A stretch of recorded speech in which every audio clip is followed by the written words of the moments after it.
ప్రార్థనలు అనేటువంటివి వ్యర్థమైన ప్రార్థనలు మన జీవితాల్లో ఉండకూడదు. ప్రభుకి ఇష్టమైన ప్రార్థనలు చేయాలి. 5వ అధ్యాయం 14వ వచనం చూడండి.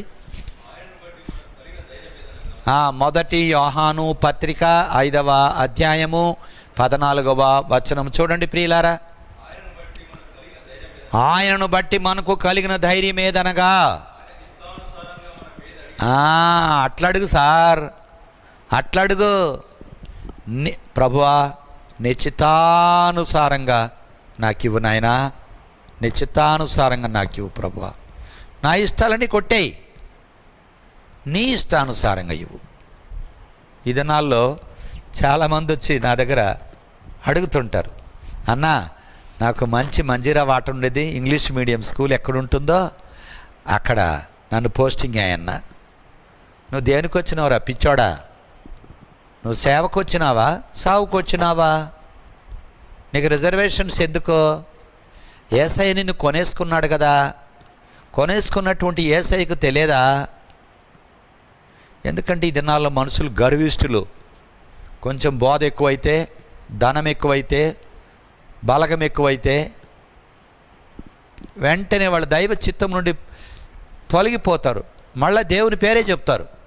బిలాం కూడా చెప్పాడు కదా, నా దేవుడు చెప్పిన మాట తప్పితే నా ఎత్తు మీరు బంగారు పెట్టినా నేను విన్నాడు. నీలాంటి నాలాంటి బుద్ధిహీనులు వారి మాట వింటే కల్లా ఫ్లాట్ అయిపోతాం.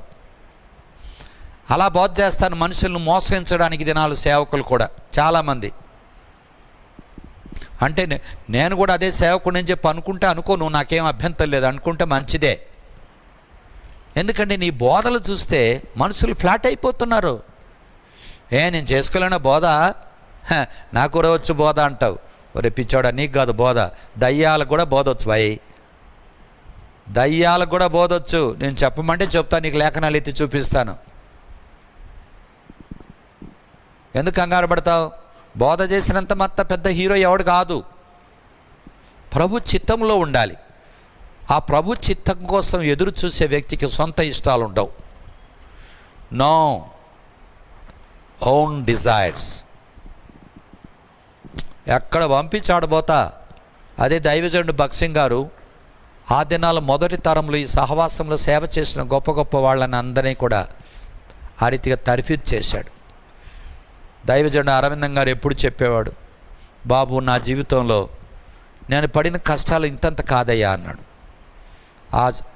ఆ సిక్కులు ఆయన ఉన్నాడే, సిక్కులు ఆయన ఏమి సిక్కుల్లో పెడతాడయ్యా అంటే అన్ని సిక్కుల్లో పెడతాడు అన్నవాడు. ఏంటి దయా లేదు, కనికరం లేదా ఆయనకి? నా భార్య నిండు చూలాలతో ఉందయ్యా కడపలో ఉంటే ఒక రాజు వచ్చి, brother Aravindam go to Guntakal for ministry tomorrow అన్నాడు. నేనేం చేయాలయ్యా, నేనేం చేయాలి చెప్పండి? నిండు చూలాలతో ఉన్నటువంటి నా భార్యను తీసుకొని మరుసటి రోజు గుంటకల్కి ఎగాను. ఆడి ఏమి ఇల్లుందయ్యా, తాటాకులు గుడిసింది. లోపలికి వెళితే తల తగులుతుంది. చూడండి ప్రియమైన వారలారా, ఈ దినాల్లో బిల్డింగ్లు ఉండాలి. నేను 1000 మందికి 2000 మందికి బోధ చేసాను. చిన్న మందకు మేము వెళతానా, నేను చిన్న చర్చికి నేను వెళతానా, కావాలంటే ఇంకో దుకాణం. అరే పిచ్చోడా, ఈ దుకాణాలు 10 పెట్టుకో, ఎవడొద్దన్నాడు నిన్ను. 10 దుకాణాలు పెట్టుకో, ఏమైంది? ఎవడు దాని గురించి కంగారు పడతాడు? కంగారు పెట్టుకోని అవసరం లేదు. నీకు బోధ వచ్చిందని పెట్టుకుంటున్నావు, పెట్టుకో, నేను ఎవడొద్దనరు. నిన్ను ఆటంకపరిచేవాడే లేడు. నీకు పెద్ద మందిరం ఇస్తానంట, బిల్డింగ్ ఇస్తానంట, చేస్తా.